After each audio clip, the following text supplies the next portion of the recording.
Bad dialogue will kill your screenplay. Whether it's awkward or unnatural, it yanks the audience out of your story instantly. Every screenwriter hears the same advice to fix this: use subtext. But what does that mean? See, the problem is that most writers overlook the key element of subtext that turns mediocre dialogue into something unforgettable. So in this video, I'll break down what this secret element is behind unforgettable dialogue using examples from my favorite movies and show you how to apply it to make your screenplay irresistible. First, I want to show you why subtext alone is not going to save your dialogue. So to do that, let's look at one of my favorite movies to pick on, Attack of the Clones. I'm sure you're familiar with the infamous "I hate sand" speech. I don't like sand. It's coarse and rough and irritating, and it gets everywhere.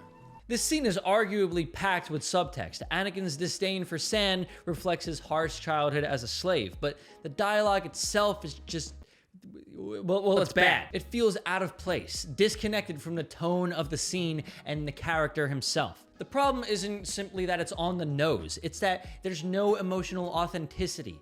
Anakin doesn't even feel like a real person here. See, the problem with bad dialogue isn't just about characters stating their emotions outright. There's plenty of great scenes featuring characters saying exactly what's on their minds. Like, take this scene from Marriage Story, for instance. I felt repulsed when you touched me. You're a slob. I made all the beds, closed all the cabinets, took care of you like an makes me infant. want to peel my skin off. You'll never be happy. The key difference here is how they express their emotions, because good dialogue captures the essence of a character's feelings in a way that feels authentic to them. If you can master this, your screenplay's dialogue will stand out significantly. But how do you do that? One powerful example is this scene from the movie Sideways. Nah, Pino needs constant care and attention. And in fact, it can only grow in these really specific little tucked away corners of the world. And only the most patient and nurturing of growers can do it, really. Only somebody who really takes the time to understand Pino's potential can then coax it into its fullest expression. What makes this dialogue so effective is that Miles isn't just talking about wine. He's revealing himself, probably without even realizing it. The wine is basically just a vessel for him to express his emotions that he can't quite articulate on his own. It lets your characters express themselves without being too obvious or cliche about it. So to try this yourself, start by thinking of one of your characters. What are their defining traits? What are their struggles? Then find some object or metaphor that reflects these traits. Have your character describe it in a way that reveals their perception of the world. For instance, someone who is a people pleaser might describe water as something that does whatever it takes to adapt and fit in. But then a more confident individual might see water as something more resilient, that transforms and endures any challenge. By using this technique, you avoid on-the-nose dialogue and instead create moments that reveal who your characters are in subtle, meaningful ways. This not only makes your dialogue more engaging, but it also makes your characters feel real and layered. The kind of characters that stick with your audience long after the story ends. But what about having characters express their emotions to each other without it sounding overly dramatic or forced? This is where subtext becomes your best friend. And that 70s show nails this with this hilarious scene. There's one episode where Donna and Eric are caught in let's call it a Cold War of their own, because basically they're withholding from sexual relations with each other. While they're working on a school project that's about the Cold War, the writers use it as a brilliant metaphor to express their frustrations with each other. This whole Cold War standoff, it's ridiculous. Neither side is getting what it wants.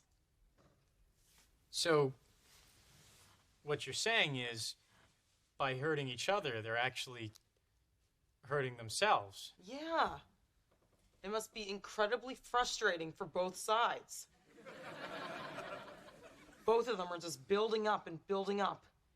The urge to launch a first strike must be overwhelming and painful. By this point, it's very clear that the Cold War is just a metaphor for their sexual tension, and this nuanced dialogue lets them voice their frustrations without actually admitting them to each other. So, how do you apply this in your own scripts? Start with a scene where two characters discuss something seemingly mundane, like fixing a car, or baking a cake, or putting furniture together, and then weave in subtext that reveals their deep emotional struggles or their hidden agendas. For instance, maybe the boyfriend drops the cake and his girlfriend explodes about he never takes anything seriously. On the surface, yeah, it's about the cake, but underneath, it's her expressing frustration about probably a much deeper issue in their relationship. It makes your characters feel more authentic and relatable because by using metaphors and subtext, you can add incredible depth to even the simplest conversations. Now, for this aspect of subtext,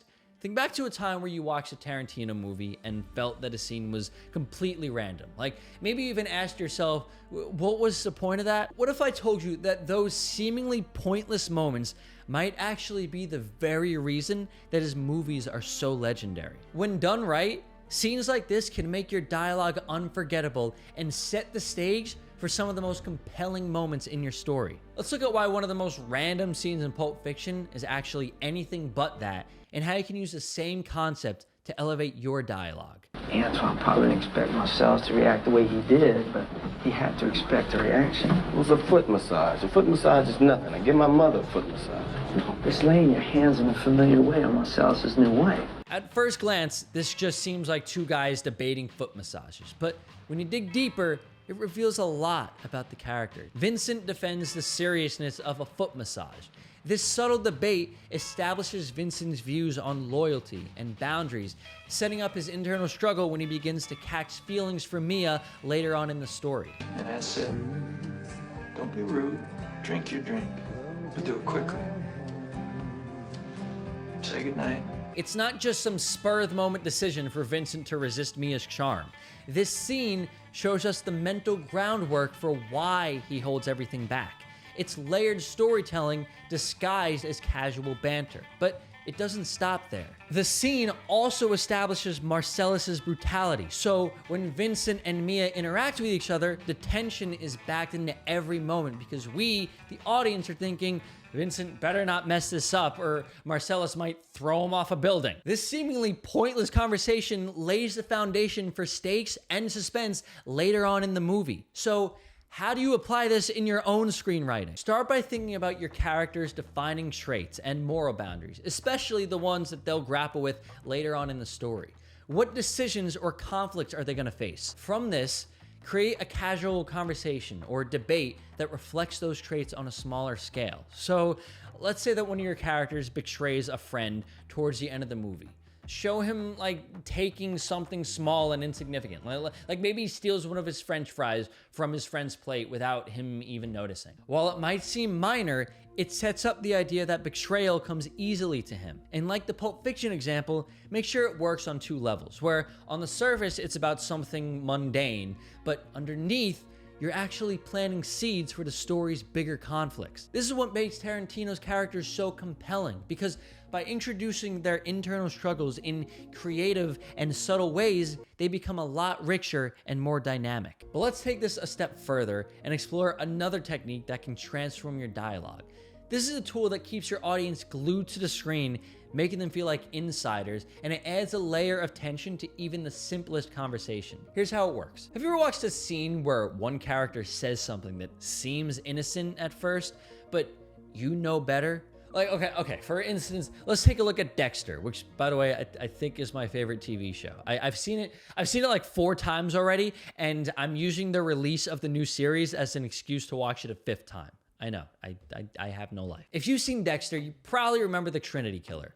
One of his trademarks is murdering victims by bashing them over the head with a hammer. There's a scene where we see him shopping for, well, a hammer. I've taken on a project.